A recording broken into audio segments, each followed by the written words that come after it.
Today, we dive into a case that will make you question the very foundations of what we call family. This is the macabre history of the Follings, a couple who adopted 12 children over the span of 15 years, none of whom had birth certificates. What began as a heartwarming story of generosity quickly unraveled into something far more sinister. Before we begin, remember to subscribe to the Ghastly Journal and turn on notifications so you never miss our weekly descent into the darkest corners of human history. Now, let's begin. The small town of Millbrook, nestled in the rolling hills of western Pennsylvania, was hardly the kind of place where you'd expect to find a story so disturbing that it would eventually attract the attention of federal investigators. With a population of just under 3,000 people, Millbrook was the kind of place where everyone knew everyone, where community potlucks and high school football games were the highlights of the social calendar, and where neighbors still brought casseroles when someone fell ill.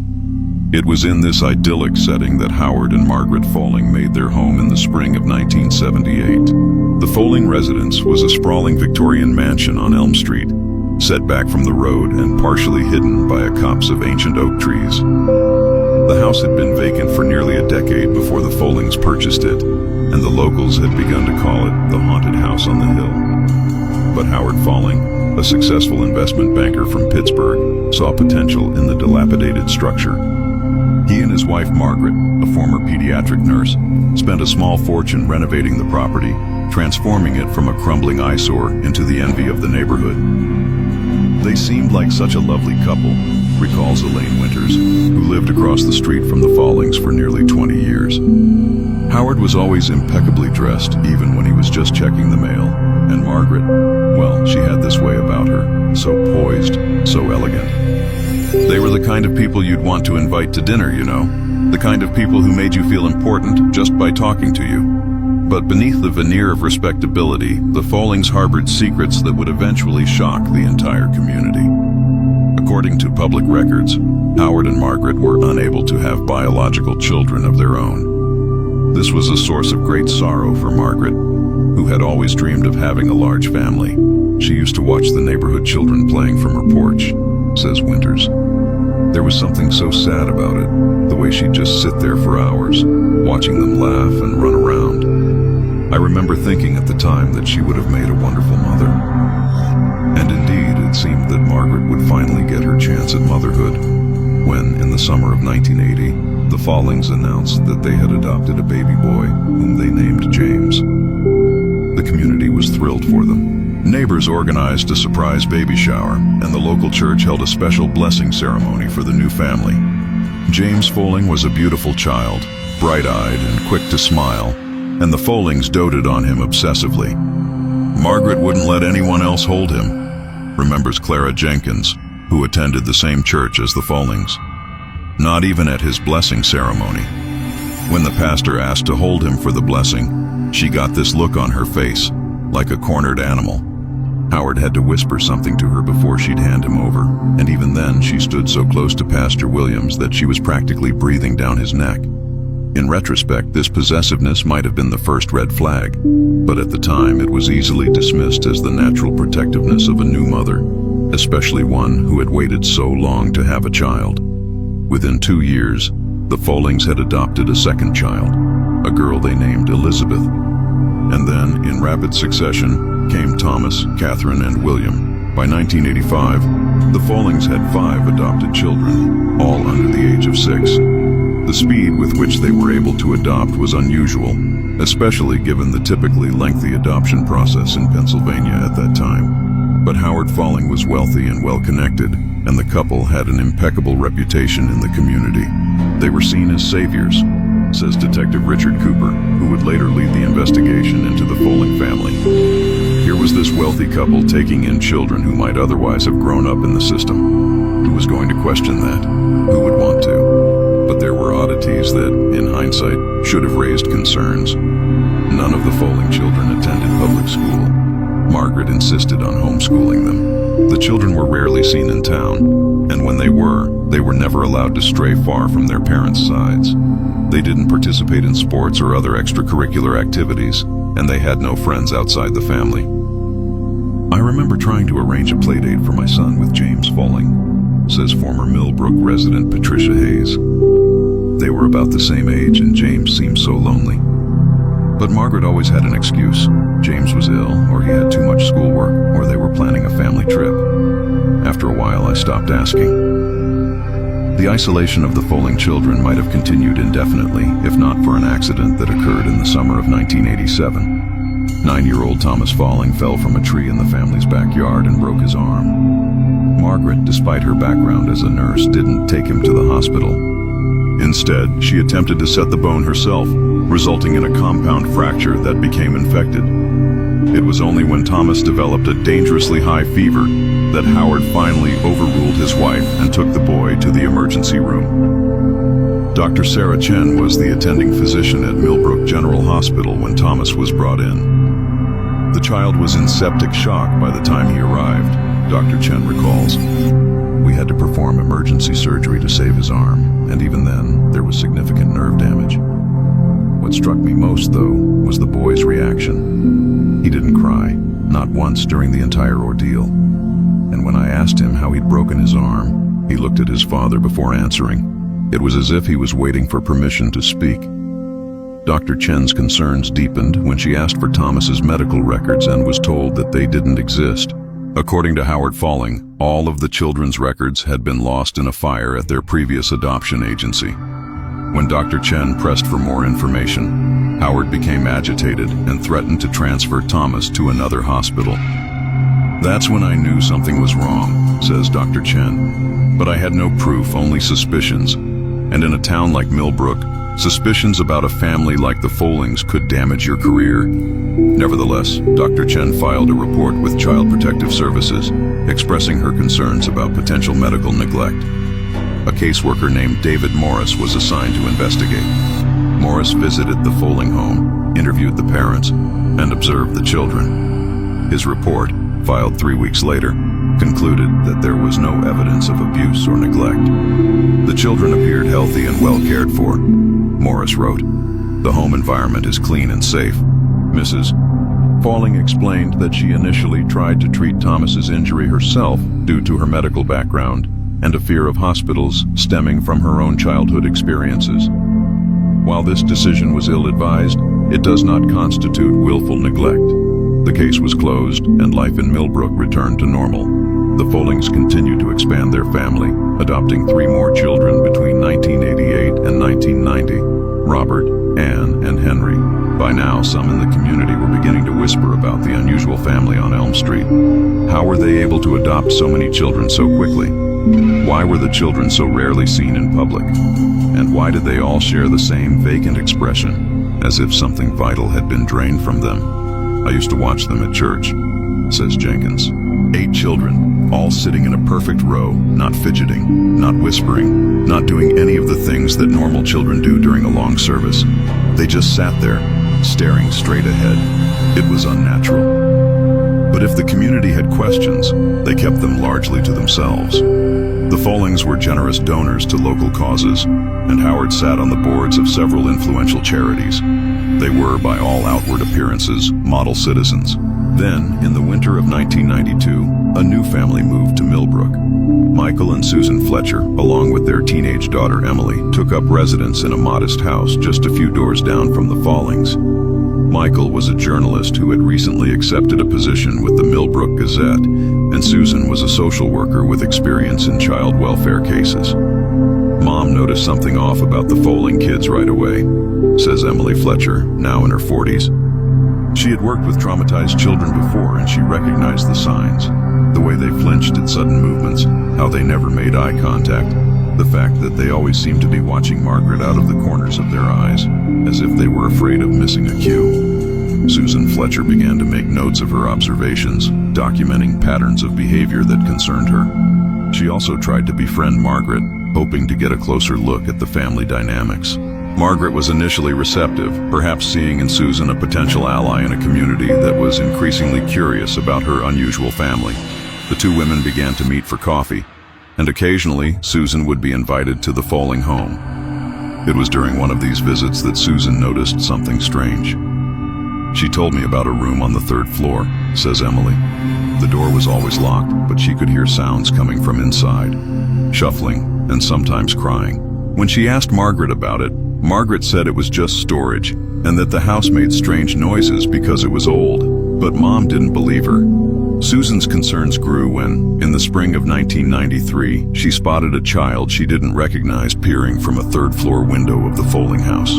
The child, a girl with long dark hair, vanished from sight as soon as Susan looked up. When Susan mentioned this to Margaret, Margaret laughed it off, saying it must have been Elizabeth or Catherine. But Susan had met all of the Folling children by that point, and she was certain this was someone new.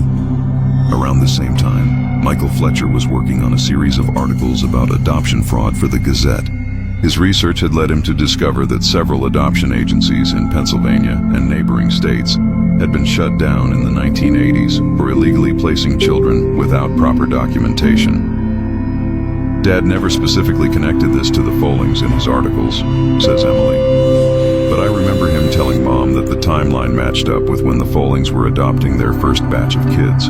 Whether by coincidence or design, it was shortly after Michael's articles were published that the Follings announced they were adopting again, this time a set of twins named Peter and Paul, followed by a girl named Mary, bringing their total to 11 children.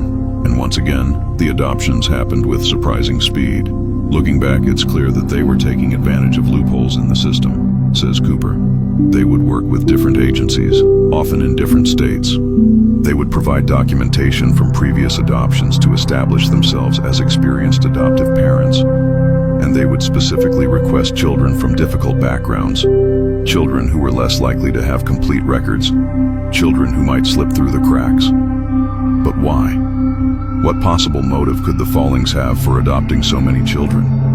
According to those who knew them best, Margaret's desire for a large family seemed genuine. She had transformed herself into the maternal figure she had always wanted to be. Howard, though less overtly enthusiastic about parenthood, appeared to indulge his wife's wishes without complaint. It wasn't about money, Cooper insists. The Follings were already wealthy. They didn't need adoption subsidies, which were minimal in those days anyway. And it wasn't about appearances. If anything, having such a large family made them stand out in ways they might have preferred to avoid. The truth, when it finally began to emerge, was far more disturbing than anyone could have imagined. In the fall of 1994, Susan Fletcher was diagnosed with breast cancer. Her illness progressed rapidly, and by the spring of 1995, she was confined to her home, receiving hospice care. It was during this time, as she faced her own mortality, that she decided to share her suspicions about the Follings with someone who might be able to act on them. She called me to her bedside one night, remembers Cooper, who was then a junior detective with the Millbrook Police Department. She had this file, pages and pages of notes she'd been keeping on the Folling family, observations, inconsistencies in the stories Margaret had told her, photographs she'd taken of the house, including that third-floor window where she'd seen the unknown child. She made me promise that I would look into it after she was gone. Susan Fletcher died on June 12, 1995. Cooper kept his promise, though initially he proceeded with caution. The Follings were powerful in Millbrook, and accusations against them would not be taken lightly. Cooper began by reviewing public records related to the family, property deeds, tax filings, and what little information was available about the adoptions. Most of the adoption records were sealed, Cooper explains. But I was able to confirm that the Follings had worked with at least 5 different adoption agencies across 3 states. And I found something else interesting. Each time they adopted, they made a substantial donation to the agency involved. Not illegal necessarily, but definitely unusual. Cooper also discovered that Howard Folling had established a trust fund for each of his adopted children. On the surface, this appeared to be a loving gesture, ensuring that the children would be financially secure as adults. But the terms of these trusts were strange. The money would only be accessible when the child reached the age of 25, and only if they met certain conditions, including maintaining regular contact with their adoptive parents and not seeking information about their biological origins.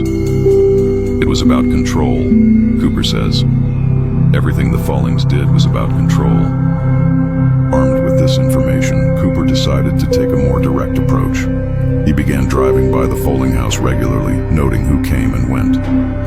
He interviewed neighbors, teachers who had briefly interacted with the Folling children during mandatory standardized testing, and former employees of the household. The staff never lasted long, Cooper notes. They'd work for the Follings for a few months, maybe a year at most, and then they'd suddenly leave town. No notice, no forwarding address. It was like they vanished. One former housekeeper, Maria Vasquez, had left Millbrook in 1991 after working for the Follings for just 6 months. Cooper tracked her down to a small town in Ohio, where she was living under her maiden name. Initially, Vasquez refused to speak about her former employers, but when Cooper showed her the file Susan Fletcher had compiled, something changed in her demeanor. She started crying, Cooper recalls. She said, "So someone else knows, someone else has seen," and then she started talking, and once she started, she couldn't stop. According to Vasquez, the Folling children were subjected to a strict regimen designed to break their spirits and ensure their compliance. They were forced to follow elaborate rules that changed constantly, making it impossible to avoid punishment. They were isolated from each other, with each child assigned a separate bedroom and forbidden from entering the other's rooms. They were required to address Howard and Margaret as Sir and Madam, never as Mom and Dad. But the worst thing, Cooper says, was what Maria told me about the 3rd floor. She said there were 3 rooms up there that were always kept locked. She was responsible for leaving food outside these rooms 3 times a day, but she was never allowed to see who was inside. She could hear them though, children's voices, sometimes crying, sometimes singing to themselves. When she asked Margaret about it, Margaret told her that these were children with special needs who required isolation for their own safety. Vasquez had finally left after witnessing Margaret punishing James, who was then about 11, for speaking during dinner without being spoken to first. The punishment had involved forcing the boy to stand in a corner all night, with Margaret checking on him hourly to ensure he hadn't moved. Maria said she couldn't be part of it anymore. Cooper says, she packed her things that night and left before dawn. She was afraid, not just of losing her job, but of what the Follings might do if they knew she disapproved. With Vasquez's testimony and Susan Fletcher's notes, Cooper felt he had enough to justify a more formal investigation. He took his findings to his superior, Chief Raymond Wallace, expecting support. Instead, he was told to drop the matter. The chief said there wasn't enough evidence to warrant an investigation into such a respected family, Cooper recalls. He reminded me that Howard Folling was friends with the mayor, the district attorney, and half the town council. He suggested that I was letting my friendship with the Fletchers cloud my judgment. Frustrated but undeterred, Cooper continued his investigation unofficially, working on his own time and keeping his notes at home rather than at the station. He was particularly interested in the identities of the children allegedly being kept on the 3rd floor, children who were not among the 11 officially adopted by the Follings. His breakthrough came from an unexpected source. Emily Fletcher, then 19 and studying journalism like her father, had not forgotten her mother's concerns about the Folling family. She had been conducting her own research, focusing on missing children cases from the regions where the Follings had adopted. I found a pattern, Emily says. In at least 3 instances when the Follings adopted a child from a particular area, there was a report of another child going missing from the same area within a month. These were always children from vulnerable populations, foster kids, children of migrant workers, children from families dealing with addiction or poverty, children who might not be missed right away, or whose disappearances might not generate much attention. Emily shared her findings with Cooper, who used his law enforcement access to dig deeper. He discovered that in each case Emily had identified, the missing child had never been found. And in each case, the investigation had been cursory at best. It was like these kids didn't matter to the system, Cooper says bitterly, like they were disposable. Armed with this new information, Cooper decided to bypass Chief Wallace and take his case directly to the Pennsylvania State Police. He compiled a detailed report, including Vasquez's testimony, Susan Fletcher's notes, Emily's research, and his own findings. He sent it to a contact at the state level, a former colleague named Lisa Harper, who now worked with a task force on crimes against children. Harper took the report seriously. Within a week, she had secured a warrant to search the Folling residence. But obtaining the warrant was only the first hurdle. The execution of that warrant would prove to be one of the most challenging operations of Cooper's career. We knew we had to move quickly and decisively, Cooper explains. If the Follings had any warning, they might destroy evidence or worse, harm the children. But we also knew that they had connections. If word of the impending search reached them through official channels, the whole operation could be compromised. Harper assembled a team of state troopers and agents from the newly formed Child Exploitation and Obscenity section of the Department of Justice. Cooper was included as a local liaison. The plan was to execute the warrant at dawn, when the household would likely be asleep and at its most vulnerable. On the morning of October 23, 1995, a convoy of unmarked vehicles approached the Folling estate. The officers moved swiftly, securing the perimeter before announcing their presence. Howard Folling, dressed in a silk bathrobe, answered the door. According to Cooper, he showed no surprise at the sight of law enforcement on his doorstep. He was expecting us, Cooper says. Somehow, he knew we were coming. He invited us in as if we were guests arriving for a dinner party. He was completely calm, completely in control. Margaret Folling was a different story. When she realized what was happening, she became hysterical, screaming that they had no right to invade her home, that they were traumatizing her children. She had to be restrained when she physically attacked one of the female officers. The search of the house began methodically, with teams assigned to different areas. The 11 known Folling children were found in their bedrooms, all awake despite the early hour, all dressed and sitting on the edges of their beds as if awaiting inspection. They didn't react to our presence, Harper would later report. Not with fear, not with curiosity, not with anything. It was as if they had been emptied out. The officers attempted to interview the children, but they were met with scripted responses that revealed nothing. Even James, who was by then 17 and legally able to speak for himself, would only say, "Sir and Madam provide everything we need. We are happy here." The true horror was discovered on the 3rd floor. As Vasquez had testified, there were 3 locked rooms. When the officers broke down the doors, they found 3 children, a girl of about 10 and 2 boys who appeared to be around 8. Unlike the Folling children downstairs, these children reacted with terror to the presence of strangers. They cowered in corners, hiding their faces and whimpering. The conditions were deplorable, Cooper says, his voice tight with anger even decades later. The rooms were bare except for mattresses on the floor. There were no toys, no books, nothing to suggest that these were children's rooms.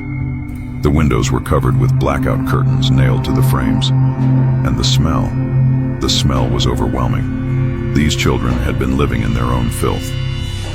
Medical examinations would later reveal that all 3 children were severely malnourished and showed signs of physical abuse. None of them could speak English fluently, suggesting that they had been taken from non-English speaking households, and none of them appeared in any official record.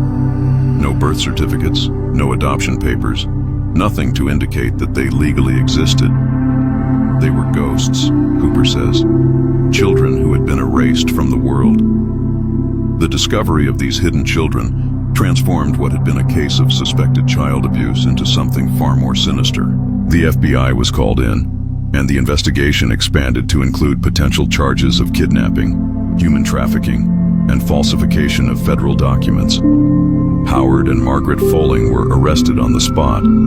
As they were being led away, Margaret broke free from the officer holding her and ran to the staircase, screaming something in a language that none of the officers recognized. Later analysis would suggest it was a form of glossolalia, or speaking in tongues, a practice associated with certain religious traditions, but also sometimes observed in individuals experiencing extreme psychological stress. That was when I first began to wonder if there was a religious component to what the Follings were doing, Cooper says. Up until that point, I had assumed it was about control, about Margaret's twisted desire for a large family that she could shape however she wanted. But that moment on the staircase, it hinted at something deeper, something ritualistic. As the investigation progressed, this suspicion would be confirmed in ways that shocked even seasoned law enforcement officials. With the Follings in custody, the focus shifted to understanding the full scope of their crimes and, more urgently, identifying and helping their victims. The 3 children found on the third floor were placed in emergency foster care, while the 11 officially adopted children were temporarily housed in a group home designed for traumatized youth. Interviewing the children proved challenging. The 11 adopted children maintained their scripted responses, refusing to deviate from what they had clearly been taught to say. The 3 hidden children, meanwhile, were too traumatized to communicate effectively. They flinched at any sudden movement, refused to make eye contact, and became hysterical when separated from each other. It was as if they only trusted each other, says Dr. Evelyn Morrow, a child psychologist who worked with the children. Which made sense, given what they had endured. They had been kept in isolation, their only human contact being with each other and periodically with Margaret, who would visit them to administer what she called treatments. These treatments, as described by the children once they began to communicate through art therapy, involved Margaret forcing them to drink a bitter liquid that made them sleepy, after which she would recite what sounded like prayers or incantations over them. Sometimes she would draw symbols on their bodies with a dark liquid that might have been ink or blood. The ritual aspect was undeniable, Dr. Morrow says, but we couldn't identify any known religious tradition that matched what the children described. It seemed to be something Margaret had created, a personal mythology that she was imposing on these vulnerable children. While Dr. Morrow worked with the children, Cooper and the federal agents searched the Folling house for evidence. In Howard's study, they discovered a hidden safe containing multiple sets of falsified adoption papers, as well as large sums of cash in various currencies. But the most disturbing find was a leather-bound journal written in Margaret's hand. The journal, which spanned nearly 20 years, detailed Margaret's mission to create what she called the perfect family. According to her writings, she believed that children were born with sins that needed to be purged before they could become truly pure. The purging process involved breaking the child's connection to their birth family, stripping away their original identity, and reshaping them according to Margaret's vision. She saw herself as a savior, Cooper says. In her mind, she wasn't abusing these children, she was saving them. She was cleansing them of their past and giving them a new, purified existence as members of her family. The journal also revealed that Margaret classified the children into 2 categories, the redeemable and the vessels. The redeemable were the 11 officially adopted children, whom Margaret believed could be purified through strict discipline and religious indoctrination. The vessels, the 3 children found on the 3rd floor, as well as others who had come before them, served a different purpose. According to Margaret's writings, the vessels were children whose souls were already too corrupted to be saved, Cooper explains. Instead, they were to be used as receptacles for the sins that were being purged from the redeemable children. It was a twisted form of transference. Margaret believed she could extract the evil from one child and place it into another. This explained the treatments described by the hidden children. Margaret was performing rituals designed to transfer what she perceived as sin or evil from her adopted children to these unfortunate vessels. And once a vessel was full, a state Margaret claimed to be able to identify by looking into their eyes, they would be discarded. The journal did not explicitly state what happened to these discarded vessels, but it did reference a resting place on the Folling property, where the filled ones sleep until Judgment Day. This led to the most gruesome phase of the investigation, the search of the Folling estate's grounds. In a wooded area at the far edge of the property, cadaver dogs alerted to a patch of earth that appeared undisturbed to the human eye. Excavation revealed the remains of 5 children, buried in shallow graves marked only with small stones. The medical examiner estimated that the oldest burial was about 14 years old, which would place it around 1981, shortly after the Follings adopted James, Cooper says. The most recent was probably less than a year old. All of the children had died from similar causes, a combination of malnutrition, dehydration, and exposure. They had essentially been neglected to death. Forensic anthropologists worked to identify the remains, a process complicated by the lack of dental records or DNA samples for comparison. Eventually, 3 of the 5 children were tentatively identified as matching the descriptions of children reported missing from areas where the Follings had adopted. Maria Gomez, age 9, reported missing from a migrant worker camp in central Pennsylvania in 1981. Tyrell Washington, age 7, who disappeared from a Pittsburgh housing project in 1985. Alexei Petrov, age 8, the son of Russian immigrants who vanished from his front yard in Philadelphia in 1990. The other 2 children remained unidentified, referred to in official records only as Jane Doe number 1 and John Doe number 3. That's the thing that still haunts me, Cooper says. Those 2 kids, someone must have loved them, someone must have missed them, but they died without names, and they were buried without ceremony. It's as if they never existed at all. As the evidence mounted, the case against the Follings seemed irrefutable, but the legal proceedings would prove to be as twisted and complex as the crimes themselves. Howard Folling hired a team of high-powered defense attorneys who immediately began working to distance him from his wife's actions. They painted a picture of Howard as an unwitting participant, a man so consumed by his financial dealings that he was oblivious to what was happening in his own home. They pointed out that Howard was frequently away on business, sometimes for weeks at a time, and that Margaret had been the primary caregiver for all of the children. It was a transparent strategy, says Assistant U.S. Attorney Meredith Lane, who prosecuted the case. Howard wanted to save himself by sacrificing his wife, but the evidence didn't support his claim of ignorance. He had signed all of the fraudulent adoption papers. He had established the trust funds with their controlling conditions. He had built the locked rooms on the 3rd floor.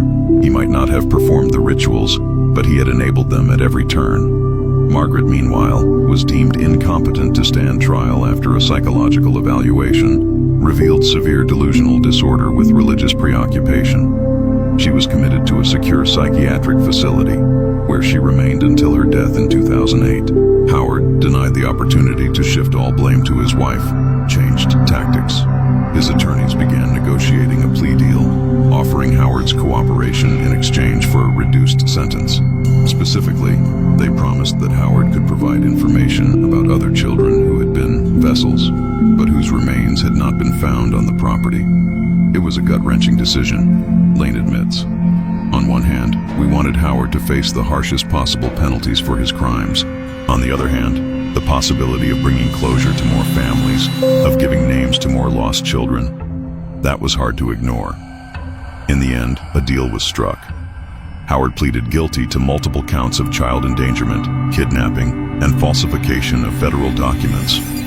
In exchange for his cooperation and testimony, he received a sentence of 25 years to life, with the possibility of parole after 20 years. Howard's information led investigators to 3 additional burial sites, each on properties that the Follings had owned briefly before selling. A lake house in upstate New York, a hunting cabin in rural West Virginia, and a beach house on the Maryland shore. In total, the remains of 8 more children were recovered, bringing the total to 13 victims. 13 vessels for 12 redeemable children, Cooper notes. In Margaret's twisted logic, there had to be more vessels than redeemable children because some of the vessels would become filled more quickly than others. It was all part of her sick arithmetic of salvation. Of these additional 8 victims, 5 were eventually identified. Lucia Diaz, age 9, Kwame Johnson, age 7, Tran Nguyen, age 10, Sarah Blackfeather, age 8, and Dmitry Kowalski, age 6. All had been reported missing between 1983 and 1992, and all came from marginalized communities where law enforcement resources were stretched thin and missing children cases often went uninvestigated. The Follings were predators, Lane says. They deliberately targeted children who wouldn't be missed, or whose disappearances wouldn't generate headlines. They exploited the same systemic failures that they used to adopt their redeemable children without proper scrutiny. As for those 12 redeemable children, their fates were varied and, in many cases, tragic. James, the oldest, committed suicide in 1998, 3 years after the Follings were arrested. Elizabeth developed severe anorexia and has been in and out of treatment facilities for most of her adult life. Thomas, whose broken arm had first brought attention to the family, disappeared after turning 18 and has never been found. Some of the younger children were eventually adopted by new families, while others remained in the foster care system until they aged out. The damage was too deep, says Dr. Morrow. These children had been systematically brainwashed from a very young age. They had been taught that their worth was tied to their purity, and that purity could only be achieved through suffering. It's not something you can undo with a few years years of therapy. The 3 children found on the 3rd floor, later identified as Sofia Herrera, age 10, Mateo Herrera, age 8, and Carlos Herrera, age 8, were eventually reunited with their family. They had been taken from a rural area near San Diego, where their parents were migrant workers. The parents had reported their children missing, but the local police had suggested that the family had simply moved on, as migrant families often did. It was a miracle that they were found alive, Cooper says. If we had waited even a few more months. Well, based on Margaret's journal, Sofia was already being described as nearly filled. She would have been the next to be discarded. Howard Folling died in prison in 2011, having served 16 years of his sentence. He never expressed remorse for his actions, maintaining until the end that he had only been trying to help his wife realize her dream of a large family. His estate, valued at several $1 million, was divided among the surviving victims as part of a civil settlement. The Folling house on Elm Street was demolished in 1997, and the land was converted into a community garden dedicated to the memory of the children who had died there. Each year on the anniversary of the Follings' arrest, the people of Millbrook gather in the garden for a vigil, lighting 13 lanterns for the 13 vessels and 12 candles for the 12 redeemable children whose lives were forever altered by Howard and Margaret Folling. It's not enough, Cooper says. Nothing could ever be enough to make up for what those children suffered. But it's something. It's a way of saying, we remember, we acknowledge what happened here, and we're sorry we didn't see it sooner. The case of the Follings has had lasting impacts on adoption laws and procedures in Pennsylvania and beyond. The Folling Act, passed by the Pennsylvania legislature in 1998, requires more rigorous background checks for adoptive parents, limits the number of children that can be adopted by a single family within a specific time frame, and mandates regular home visits by social workers for the first 5 years after an adoption. The system failed these children, Lane says. We all failed them. The neighbors who noticed something off but didn't speak up. The doctors who saw the signs of abuse but didn't push harder for answers. The officials who were too impressed by Howard's wealth and status to ask the hard questions. Even law enforcement. We should have taken Susan Fletcher's concerns more seriously from the beginning. But perhaps the most haunting aspect of the Folling case is the knowledge that there might be more victims who will never be found. Howard's cooperation was limited to the children buried on properties directly linked to the Follings. But given the family's extensive travels and Howard's business dealings across multiple states, it's possible, even likely, that there were other vessels whose remains are still undiscovered. I've made peace with the fact that we'll never know the full extent of the Follings' crimes, Cooper says. But I haven't made peace with the fact that there are parents out there who still don't know what happened to their children. That's why I keep going back to the case files, even in retirement. That's why I still follow up on every lead, no matter how unlikely. Because those children deserve to have their names. They deserve to have their stories told. And so, the macabre history of the Follings continues to unfold, even decades after their crimes were first discovered. It serves as a reminder of the darkness that can hide behind a facade of respectability, of the vulnerable children who slip through the cracks of our society, and of the terrible consequences when those entrusted with their care betray that sacred responsibility. Before we end today's episode, I want to take a moment to acknowledge the families of the identified victims: Maria Gomez, Terrell Washington, Alexei Petrov, Lucia Diaz, Kwame Johnson, Tran Nguyen, Sarah Blackfeather, and Dmitry Kowalski. Their lives were cut short by unimaginable cruelty, but in telling their stories, we ensure that they are not forgotten. And for Jane Doe number 1, John Doe number 3, and the 3 remaining unidentified children, we may not know your names, but we bear witness to your suffering. You matter. You have always mattered. This has been The Ghastly Journal. Remember to subscribe and turn on notifications so you never miss an episode. If you or someone you know has information about missing children, please contact the National Center for Missing and Exploited Children at 1-800-THE-LOST. Sometimes, even decades later, the truth can still come to light. Until next time, stay vigilant. The darkest deeds often happen in the places we least expect. In the decades since the Folling case first shocked the nation, numerous theories have emerged about the origins of Margaret's disturbing belief system. While the official investigation focused primarily on identifying victims and building a legal case against the Follings, researchers and true crime enthusiasts have continued to probe the psychological and potentially cultural roots of Margaret's rituals. Dr. Eliza Montgomery, a professor of religious studies at the University of Pennsylvania, has spent years examining Margaret's journal and court testimonies. What's particularly interesting about Margaret's belief system is that it doesn't neatly align with any established religious tradition, Montgomery explains. It contains elements that might seem familiar: the concept of sin, the idea of purification through suffering, ritualistic cleansing, but they're combined in ways that are entirely idiosyncratic. According to Montgomery, Margaret's background might offer some clues.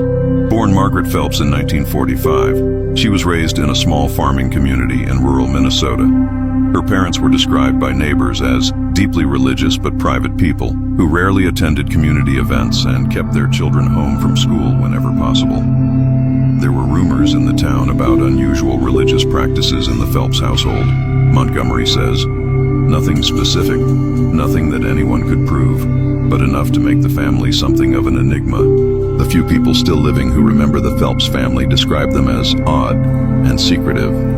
At 18, Margaret left home to attend nursing school in Minneapolis, a move that apparently caused a permanent rift with her family. According to school records, she never returned home for holidays, and none of her family attended her graduation. By all accounts, she was a dedicated student who specialized in pediatric care, drawn to working with children from the beginning of her career. There's a gap in our understanding of Margaret's life between her graduation from nursing school in 1965 and her marriage to Howard in 1976, Montgomery notes. We know she worked at several hospitals across the Midwest, never staying in one place for more than a year or two. And we know that she spent some time in Europe in the early 1970s, though the exact purpose of this trip remains unclear.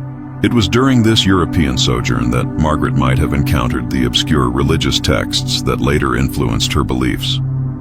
Among her possessions seized during the investigation was a collection of manuscripts, some dating back to the 17th century, that dealt with various esoteric traditions. These included works on alchemy, Gnosticism, and certain mystical practices that involved the concept of spiritual transference, the idea that qualities like sin or virtue could be moved from one vessel to another. These weren't mainstream religious texts, Montgomery emphasizes. They were obscure, often fragmentary works that would have been difficult for a casual reader to find. Margaret must have sought them out deliberately, suggesting a pre-existing interest in these concepts. By the time Margaret met Howard Folling at a charity gala in Pittsburgh in 1975, she had developed the framework of her belief system, a system she apparently kept hidden from her husband-to-be, at least initially. Howard, by all accounts, was not a religious man. His interest was in accumulating wealth and social status, goals he pursued with single-minded determination. It's an open question whether Howard ever fully understood or shared Margaret's beliefs, says Cooper. In his testimony, he claimed that he thought her interest in adoption stemmed from a genuine desire to help underprivileged children, combined with her inability to have biological children. He said he only became aware of the religious aspect gradually, and by then he was too deeply involved to extricate himself. But Cooper remained skeptical of this claim. Howard was an intelligent, observant man. The idea that he could live in that house for 15 years and not know what was happening, it stretches credulity to the breaking point. Dr. Montgomery offers another perspective. I think Howard might have seen Margaret's beliefs as a form of eccentricity, something to be humored rather than challenged. There's evidence that he was genuinely in love with her, at least in the beginning. And people in love often overlook or rationalize behaviors that would alarm an outside observer.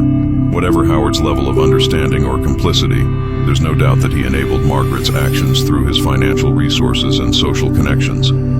Without Howard's money to facilitate quick adoptions and buy properties where vessels could be hidden or buried without his status to deflect suspicion and intimidate potential whistleblowers, Margaret's mission might have been discovered much sooner. They were a perfect storm, Cooper says grimly. Margaret with her twisted vision, Howard with his means to make it reality. And caught in the middle were 25 children whose lives were destroyed.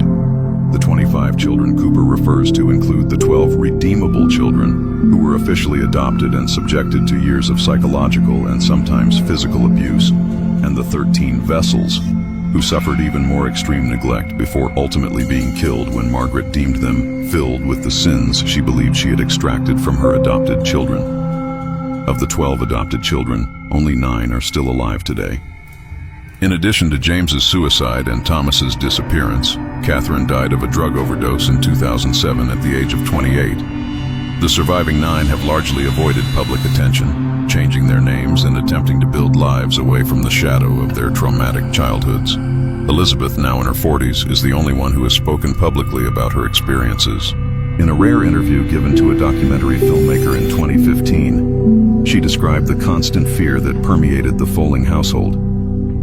"We were always afraid of disappointing them," she said.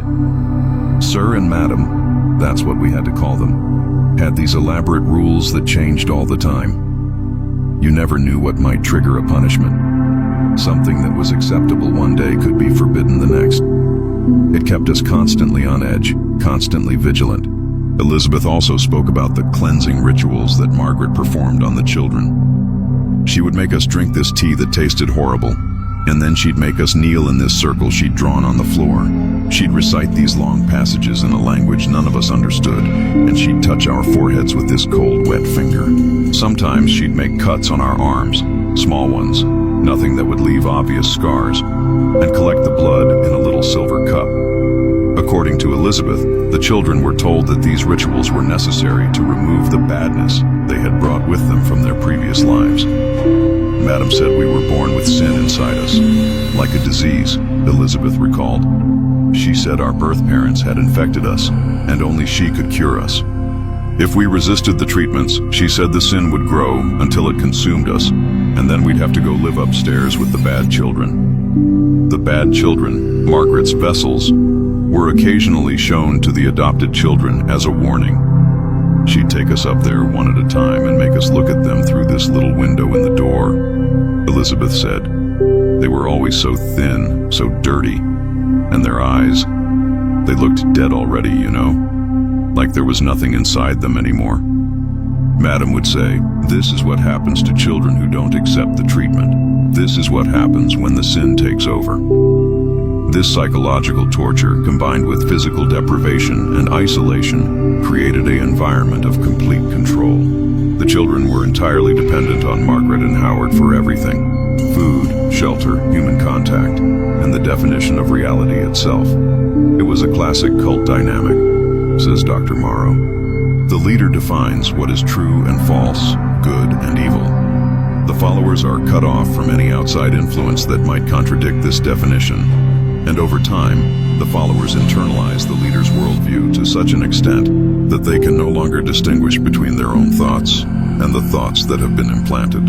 This explains why, even after being removed from the Folling home, many of the children continued to defend their adoptive parents and to insist that they had been happy there. It wasn't Stockholm Syndrome in the classical sense, Dr. Morrow clarifies. It was more fundamental than that. These children had never known any other reality. They had no framework for understanding that what had happened to them was abuse. The process of healing for these children was slow and painful. Some, like James, never managed to overcome the trauma. Others, like Elizabeth, have spent their lives in a cycle of progress and relapse, forever struggling with the psychological wounds inflicted during their formative years. The tragedy of the Folling case isn't just the 13 children who died, Dr. Morrow says. It's also the 12 who lived but were never allowed to develop into the people they might have been. Their potential was stolen from them just as surely as the lives of the vessels were stolen. In the years since the Folling case, researchers have identified similar patterns in other cases of extreme child abuse, particularly those with religious or cult-like elements. The combination of isolation, ritualistic behavior, and the exploitation of children's natural dependency creates conditions in which almost unimaginable cruelty can flourish. What makes the Folling case unique, says Montgomery, is the scale and duration of the abuse, as well as the way it was hidden in plain sight. This wasn't a compound in the wilderness or a closed religious community. This was a respected family in a typical American town. The Follings went to church on Sundays. They attended community events. Howard served on local boards. They were, to all outward appearances, pillars of the community. This facade of normalcy allowed the Follings to operate for nearly 2 decades without serious scrutiny. And when concerns were raised, by Dr. Chen after Thomas's injury, by Susan Fletcher after her observations of the family, they were too easily dismissed by those with the power to intervene. That's the lesson we should take from this case, Cooper insists. Not just the spectacular horror of what happened inside that house, but the ordinary failures that allowed it to continue. The neighbor who saw something odd but didn't want to seem nosy. The official who accepted a flimsy explanation because the alternative was too disturbing to contemplate. The colleague who noticed something wrong but didn't want to risk their career by speaking up. These everyday failures of courage and responsibility, multiplied across a community and spanning years, created the conditions in which the Follings' crimes could flourish. And according to Cooper, similar dynamics continue to enable child abuse today. The names and circumstances change, but the pattern remains the same, he says. Someone notices something wrong, but they tell themselves it's not their business. Or they report it, but they don't follow up when nothing seems to happen. Or the system gets involved, but it's too overworked and underfunded to provide the kind of sustained attention that might reveal the truth. This systemic failure is particularly pronounced when it comes to children from marginalized communities. The very children the Follings targeted as their vessels. Children from poor families, immigrant children, children of color, children in the foster care system. All are statistically more likely to be victims of abuse and less likely to receive thorough protection from that abuse. The Folling case isn't ancient history, Cooper says. It's a warning about what can happen when we fail to protect our most vulnerable children. And it's a reminder that sometimes the monster isn't hiding under the bed or in the closet. Sometimes the monster is the respected neighbor down the street, the one everyone thinks is such a pillar of the community. As for Margaret Folling, she spent the last 13 years of her life in a secure psychiatric facility, never legally tried for her crimes due to her ongoing mental incompetence. According to staff reports, she continued to perform her rituals in private, using whatever materials she could find or fashion. She maintained until her death that she had been doing God's work, saving children's souls through a sacred process of transference. In one of her final journal entries, written just months before her death from breast cancer in 2008, Margaret wrote, "They think they've stopped the mission, but they don't understand. The work continues on another plane. The vessels are filled, the redeemable are cleansed, and when judgment comes, all will see that I was right. All will know that I was chosen for this holy purpose." Howard, meanwhile, spent his years in prison writing a memoir titled Blind Trust, in which he portrayed himself as a victim of Margaret's manipulation. The manuscript was never published, as the courts ruled that Howard could not profit from his crimes. But copies have circulated among researchers and true crime enthusiasts, providing insight into the mind of a man who enabled unspeakable cruelty while maintaining his own innocence. "I love my wife," Howard wrote in the manuscript's conclusion. "I believed in her goodness, her kindness, her desire to help children in need. By the time I realized the depth of her delusion, I was trapped by my love for her, by my fear of losing everything we had built together, and by my own complicity in what had already occurred. I am not blameless, but I am not the monster they have made me out to be. I am simply a man who loved unwisely and too well."